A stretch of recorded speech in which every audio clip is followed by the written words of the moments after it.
జీవ గ్రంథము. జీవ గ్రంథం అంటే ఏంటో తెలుసా? అది మనిషిని బ్రతికించేటటువంటి గ్రంథం.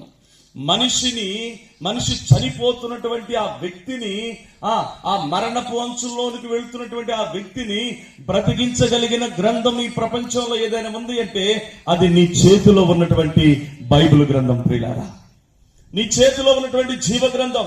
అందుకనే ప్రభువు అన్నాడు, మనుషుడు రొట్టె వలన కాదు, దేవుని నోట నుండి వచ్చు ప్రతి మాట వలన జీవిస్తారు. అంటే దీనిలో రాయబడినటువంటి మాటలు ఒక వ్యక్తిని బ్రతికించగలవు, ఒక వ్యక్తికి జీవాన్ని పోయగలవు, ఒక వ్యక్తికి ప్రాణాన్ని పోయగలవు.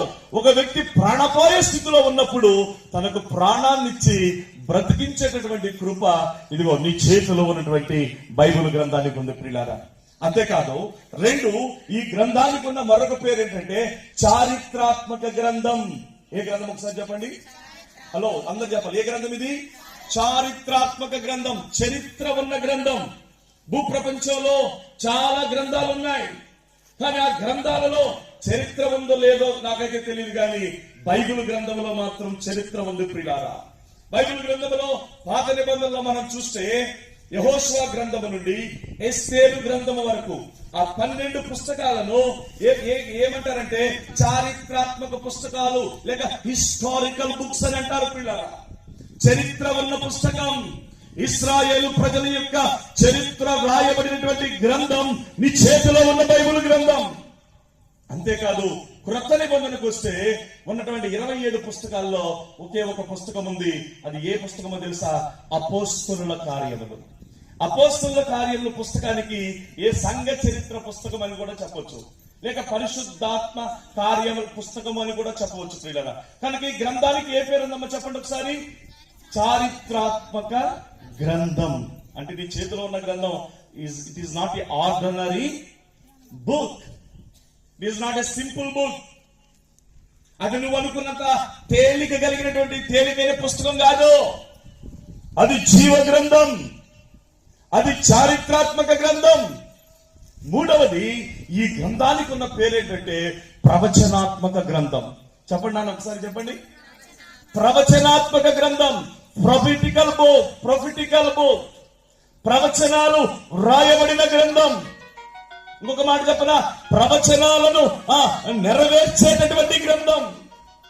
బైబిల్ గ్రంథంలో ఎన్నో ప్రవచనాలు ఉన్నాయి. పాత నిబంధనలో, కొత్త నిబంధన గ్రంథంలోకి వచ్చేసరికి ఈ ప్రవచనాలన్నీ కూడా నెరవేర్చబడ్డాయి.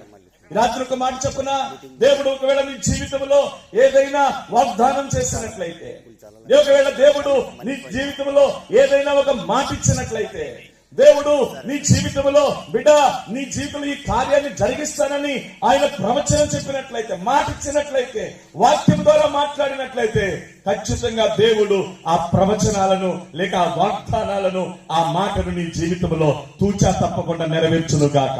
ఆమేన్ చెప్పండి గట్టిగా. ఆమేన్. ఇది ప్రవచనాత్మక గ్రంథం. యేసు ప్రభుల వారిని గురించి ఎన్నో ప్రవచనాలు చెప్పబడ్డాయి బైబిల్ గ్రంథంలో.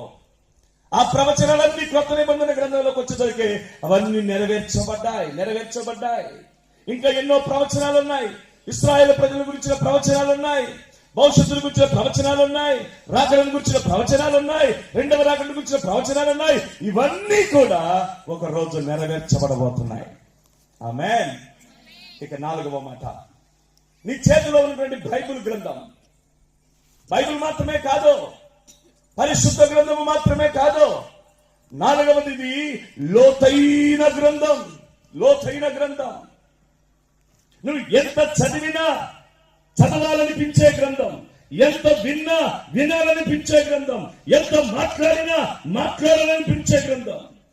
నేను ఇక్కడికి వచ్చిన తర్వాత అయ్యగారు యోధరాజు గారితో మాట్లాడుతుంటే ఆయన అన్నాడు, అయ్యా ఏమన్నాడు ఆయన? ఏ గ్రంథం అంటే? సంపదల గని. ఎంత నేర్చుకున్నా, ఎంత విన్నా, ఎంత మాట్లాడినా అబ్బా ఇంకా నేర్చుకోవాలి, ఇంకా మాట్లాడాలి, ఇంకా తెలుసుకోవాలి. బా నీ చేతిలో ఉన్న గ్రంథం ఎంత గొప్పదండి. What a wonderful book we have.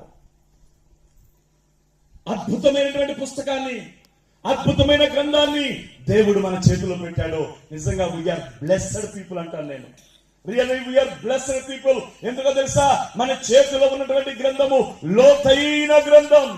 ఒక నీళ్లను నువ్వు బావిలో నుంచి అవి నువ్వు చేదుతూ ఉన్నప్పుడు నీళ్లు ఎంత చేదినా మరలా ఊట కింద ఊరతానే ఉంటది. నువ్వు ఎంత నేర్చుకున్నా.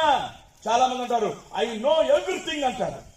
నేనంటాను you don't know, you know nothing. నీకేం తెలుసు అంటే, కొంతమంది అంటారు నాకు బైబుల్ అంతా తెలుసు అండి అంటారు. నేనంటాను అట్లాంటి వాడికి అసలు బైబుల్ అంటే ఏంటో కూడా తెలియదు. అట్లాంటి వాడికి బైబుల్ అంటే పేరేంటో కూడా తెలియదు. అట్లాంటి వాడికి